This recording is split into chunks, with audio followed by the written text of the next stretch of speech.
Good morning. સ્વાગત છે exam today પર 12 સપ્ટેમ્બર 2025ના રિલેટિવ કરંટ અફેર્સની ડિસ્કશન આ વિડીયોમાં આપણે કરવાના છે. તો છેલ્લે સુધી વિડીયો સાથે બની રહેજો.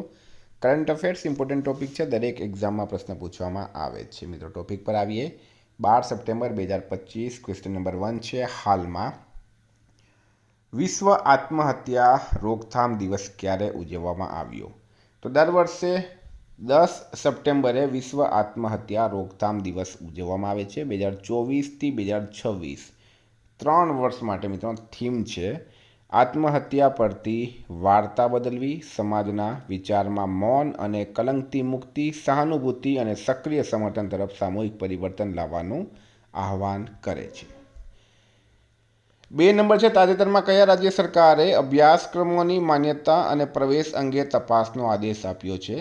તો મિત્રો એ કર્યું છે યુપી સરકારે. શિક્ષણમાં સુધાર માટે રાજ્ય સરકારે અભ્યાસક્રમોની માન્યતા અને પ્રવેશ અંગે તપાસનો આદેશ આપ્યો. ઉત્તર પ્રદેશ બધી યુનિવર્સિટીઓ, કોલેજો અને સંસ્થાઓમાં માન્યતા અને પ્રવેશની તપાસ કરશે. 3 નંબર છે. તાજેતરમાં વિશ્વ ચેમ્પિયન ડી ગુકેશને હરાવનાર સૌથી નાની ઉંમરના ગ્રાન્ડ માસ્ટર કોણ બન્યા છે? તો વર્લ્ડ ચેમ્પિયન છે મિત્રો ડી ગુકેશ, અને ડી ગુકેશને હરાવ્યા છે અભિમન્યુ મિશ્રાએ. ભારતીય મૂળના અમેરિકન નાગરિક છે અભિમન્યુ મિશ્રા. 16 વર્ષના ચેસ ખેલાડી અભિમન્યુ મિશ્રાએ વૈશ્વિક ચેસ જગતમાં ધૂમ મચાવી દીધી છે. ઇતિહાસના સૌથી નાના ગ્રાન્ડ માસ્ટર તરીકે પહેલેથી જ પ્રશંસા પામેલા અભિમન્યુએ તાજેતરમાં ફિડે ગ્રાન્ડ સ્વિસ 2025માં વર્તમાન વિશ્વ ચેમ્પિયન ડી ગુકેશને હરાવીને વધુ એક સિદ્ધિ મેળવી છે. 4 નંબર છે. ગુજરાત રાજ્ય કક્ષાના 76મા વન મહોત્સવની ઉજવણી કયા જિલ્લામાં કરવામાં આવી? તો ખેડા રાઈટ આન્સર છે. વન પર્યાવરણ મંત્રી શ્રી મુળુભાઈ બેરા, રાજ્યકક્ષાના મંત્રી મુકેશ પટેલની ઉપસ્થિતિમાં મુખ્યમંત્રી ભૂપેન્દ્ર પટેલના હસ્તે ખેડા જિલ્લાના ગલતેશ્વર તાલુકાના સરનાલ ગામમાં આવેલા ગળતેશ્વર મહાદેવ મંદિર પાસે રાજ્યકક્ષાના 76મા વન મહોત્સવની 30મી ઓગસ્ટના રોજ શનિવારે ઉજવણી કરવામાં આવી. મહીસાગર નદી કિનારે નિર્માણાધીન વનમાં 300થી વધુ પ્રજાતિઓના વૃક્ષોનું વાવેતર કરવામાં આવ્યું છે. વિદ્યાર્થી મિત્રો, એક્ઝામ આવી રહી છે. મુખ્ય સેવિકા સાથે છે હેલ્પર, કૃષિ યુનિવર્સિટી, જુનિયર ક્લર્ક. એક્ઝામ ટુડેનું મિત્રો લેટેસ્ટ 1 વર્ષનું કરંટ અફેર, જેમાં તમને Olympic, Paralympic, Covid, IPL, GI tag, બલ્લાના વર્તમાન પદાધિકારી, પુસ્તક લેખક, company CEO, brand ambassador, award GK, sport GK, G20 summit, T20 world cup, FIFA world cup, election GK, Ayodhya GK, Bajaj champions trophy, IPL, Padma awards. એટલે કે મિત્રો ટોપિક વાઇઝ કરંટ અફેર્સની PDF સાથે છેલ્લા 1 વર્ષની લેટેસ્ટ મંથલી કરંટ અફેર્સની પીડીએફ, 10,000થી વધારે પ્રશ્નોનો સમાવેશ, ભારત ગુજરાત ઇન્ટરનેશનલ લેવલનું પૂરું કરંટ અફેર્સ. તો પીડીએફ માટે માત્ર ₹200, 1 વર્ષના કરંટ અફેર માટે માત્ર ₹200. 9510411961 પર ગૂગલ પે, ફોનપે, પેટીએમ કંઈ પણ કરો, સ્ક્રીનશોટ મોકલી આપો. મિત્રો 2 મિનિટમાં પીડીએફ મળી જશે. તમામ પરીક્ષાઓમાં 100% કરંટ અફેર મારું પૂછાયું છે. ભારત ગુજરાત ઇન્ટરનેશનલ લેવલનું પૂરું કરંટ અફેર આમાં આવી જશે. હાલમાં ભારતે મન્નાર ઇમરજન્સી કેર યુનિટ માટે કોની સાથે એમઓયુ પર હસ્તાક્ષર કર્યા છે? તો શ્રીલંકા રાઈટ આન્સર છે. મન્નાર ઇમરજન્સી કેર યુનિટ માટે એમઓયુ પર હસ્તાક્ષર કર્યા છે શ્રીલંકા. શ્રીલંકાનું કેપિટલ છે કોલંબો, કરન્સી છે શ્રીલંકન રૂપિયા, પીએમ છે હારિની અમરસુરિયા, પ્રેસિડેન્ટ છે અનુરાગ કુમારા દિસાનાયકે. 6 નંબર છે. હાલમાં સેબેસ્ટિયન લેકોર્નુને કયા દેશના વડાપ્રધાન તરીકે નિયુક્ત કરવામાં આવ્યા છે? તો મિત્રો ફ્રાન્સના નવા વડાપ્રધાન બની ગયા છે સેબેસ્ટિયન લેકોર્નુ. હાલમાં કયા દેશે સંરક્ષણ મજબૂતીકરણ માટે MQ-28A ગોસ્ટ બેટ ડ્રોન વિકસાવ્યું? તો મિત્રો ઓસ્ટ્રેલિયા રાઈટ આન્સર છે. ઓસ્ટ્રેલિયા કેપિટલ છે મિત્રો કેનબરા, કરન્સી છે ડોલર, પીએમ છે એન્થની અલ્બનીઝ. ઓસ્ટ્રેલિયાએ ઝડપથી MQ-28A ગોસ્ટ બેટ ડ્રોન વિકસાવી રહ્યું છે, જે 38 ફૂટ લાંબુ સ્વાયત્ત લશ્કરી વિમાન છે, જે રોબોટ વિંગમેન તરીકે ડિઝાઇન કરવામાં આવ્યું છે.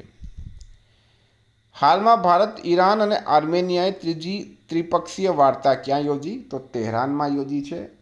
9 નંબર છે. હાલમાં આરબીઆઈ કોના સન્માનમાં એક ખાસ સિક્કો બહાર પાડ્યો? તો મિત્રો ભૂપેન હજારિકા. ભારતીય રિઝર્વ બેન્કે આસામના સુપ્રસિદ્ધ ગાયક, કવિ અને સાંસ્કૃતિક પ્રતિમા ડૉક્ટર ભૂપેન હજારિકાના જન્મ શતાબ્દી નિમિત્તે ₹100નો સ્મારક સિક્કો બહાર પાડશે. પ્રધાનમંત્રી નરેન્દ્ર મોદી ગુવાહાટીમાં એક જાહેર સમારોહમાં આ સિક્કાનું અનાવરણ કર્યું છે. તો આ મિત્રો ભૂપેન હજારિકાના નામ પર એક પુલનું નામ પણ રાખવામાં આવ્યું છે આસામની અંદર.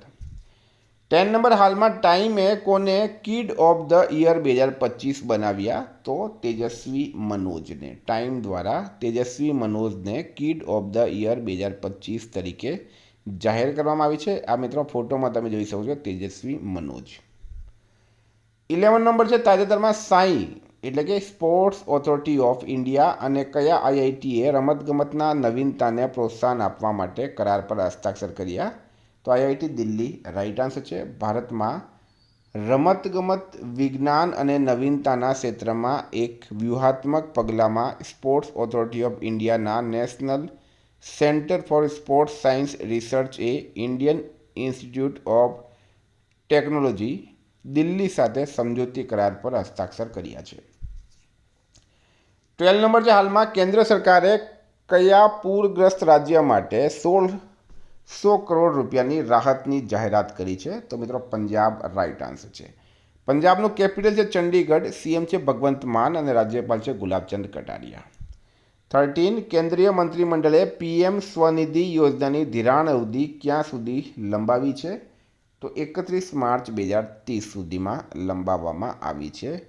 પીએમ સ્વનિધિ, સ્વનિધિનું પૂરું નામ શું છે મિત્રો? સ્ટ્રીટ વેન્ડર્સ આત્મનિર્ભર નિધિ. બરાબર. ધિરાણ અવધિ હવે 31 માર્ચ 2030 સુધી લંબાવવામાં આવી છે. આ યોજના માટે કુલ ખર્ચ 7,332 કરોડ રૂપિયા છે. હાલમાં કોણે એનઆઈએસ સીપીઆર નિદેશકનો પદભાર સંભાળ્યો? તો ગીતા વાણીએ. ડૉક્ટર ગીતા વાણી રાયસમે CSIR national institute of science communication and policy રિસર્ચના ડાયરેક્ટર તરીકે સત્તાવાર રીતે ચાર્જ સંભાળ્યો. 15 નંબર છે, તાજેતરમાં કોણે સ્વચ્છ હવા સર્વેક્ષણ પુરસ્કારો રજૂ કર્યા? તો મિત્રો રાઇટ આન્સર છે આમાં ભૂપેન્દ્ર યાદવે. ભારતના સૌથી નવીન અને પર્યાવરણ પ્રત્યે સભાન શહેરી કેન્દ્રનું સન્માન કરવામાં આવ્યું. કેન્દ્રીય પર્યાવરણ મંત્રી શ્રી ભૂપેન્દ્ર યાદવે રાષ્ટ્રીય સ્વચ્છ હવા કાર્યક્રમ હેઠળ શ્રેષ્ઠ પ્રદર્શન કરનારા શહેરોનું સન્માન કર્યું અને રામસર સંમેલન હેઠળ વેટલેન્ડ શહેરો તરીકે માન્યતા પ્રાપ્ત ઇન્દોર અને ઉદયપુરની ખાસ પ્રશંસા કરી છે. હાલમાં કયા દેશે પ્રથમ સ્વદેશી ક્રૂઝ મિસાઇલ ફ્લેમિંગોનું સફળતાપૂર્વક પરીક્ષણ કર્યું છે? તો મિત્રો એ કર્યું છે યુક્રેને. યુક્રેનિયન સ્ટાર્ટઅપ ફાયર પોઇન્ટે તેની પહેલી ક્રૂઝ મિસાઇલનું અનાવરણ કર્યું છે, જેને FP5 ફ્લેમિંગો કહેવામાં આવે છે. ફાયર પોઇન્ટની નવી FP5 flamingo cruise missile Russia સામે યુક્રેનના ઊંડા હુમલા અભિયાન માટે દૂરગામી અસરો લાવી શકે છે, જ્યારે ક્રૂઝ મિસાઇલ ક્ષેત્રમાં વ્યાપક વલણને પણ પ્રતિબંધિત કરે છે. 16 નંબર છે, એકલવ્ય શાળાઓના આદિવાસી વિદ્યાર્થીઓને મદદ કરવા માટે તાજેતરમાં કોણે કરાર પર હસ્તાક્ષર કર્યા છે? તો મિત્રો કોલ ઇન્ડિયાએ કર્યા. ભારતના આદિવાસી યુવાનોના સમાવેશી શિક્ષણ અને સર્વાંગી વિકાસને પ્રોત્સાહન આપવાની દિશામાં એક ઐતિહાસિક પગલામાં કોલ ઇન્ડિયા લિમિટેડ અને રાષ્ટ્રીય અનુસૂચિત જનજાતિ નાણાં અને વિકાસ નિગમે 9 સપ્ટેમ્બર 2025ના રોજ એક MOU પર હસ્તાક્ષર કર્યા છે.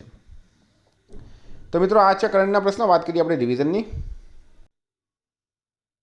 તો 11 સપ્ટેમ્બર રિવિઝન. શિક્ષણને હુમલાથી બચાવવા માટે આંતરરાષ્ટ્રીય દિવસ 9 સપ્ટેમ્બરે ઉજવવામાં આવ્યો. ભારતમાં સાક્ષરતા દર કેટલા ટકા સુધી વધ્યો છે? તો 80.9%.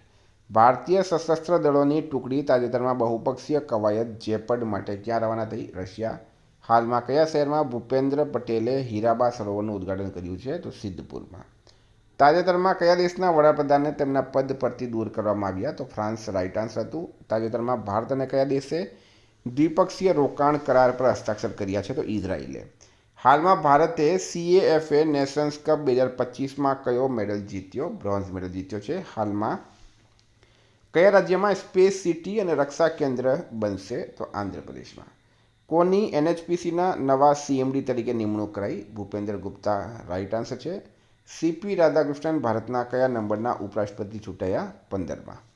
હાલમાં કયા રાજ્યની સરકારે તમામ જિલ્લા જેલોમાં કેદીઓ માટે યોગ અને સુદર્શન ક્રિયા શરૂ કરી? છત્તીસગઢ રાઇટ આન્સર છે. હાલમાં SRS રિપોર્ટ મુજબ ભારતની વસ્તીમાં 0 થી 14 વર્ષ ઉંમર ગ્રુપનો હિસ્સો ઘટીને કેટલો થયો છે? 24.2%.